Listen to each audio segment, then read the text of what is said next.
So I've had a lot of people ask me about the whole Charlie Kirk situation. I've kept silent, haven't said much just because, I mean, obviously a lot has been said. What can you say besides a disgusting, horrible tragedy? You know, anybody who saw that and didn't get sick to their stomach obviously isn't a human being. Terrible, terrible. Obviously, you know, a father, husband, and all that kind of stuff. And kids are going to grow up not knowing their dad because they're so young. So just again, it's been said by a million other people that it's a horrible, horrible tragedy.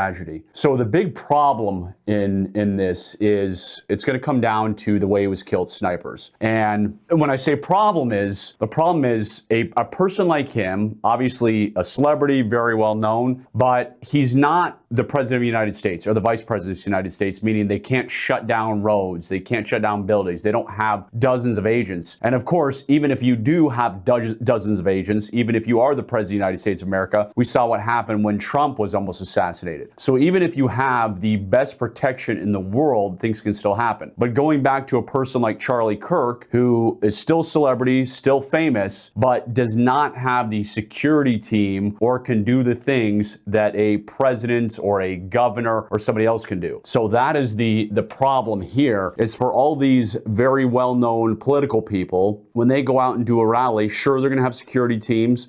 Their security teams are, do the best they can, but they're not big security teams. They're not having snipers on the roof watching out to see if anybody, or counter snipers, watching to see if someone's crawling on a roof, right? They don't have all that. So again, my thoughts are that it's poor family, terrible, horrible, very, very sad. But for all these public political figures who are not, I know I'm kind of, beating a dead horse here, who are not the president, the vice president, it's going to be very hard for security. Even if some of them wear the soft body armor, but soft body armor does not stop rifle rounds. So your average police officer on the street, he is wearing soft body armor. He's wearing level 3A. It stops pistol rounds, but it does not stop rifle rounds. So unless these guys are going to go around and they're going to put that bulletproof glass in front of them, which many of them probably want to start doing, it's going to be hard to protect these people. And there's no shortage of deranged, mentally ill, messed up people in this nation. And it's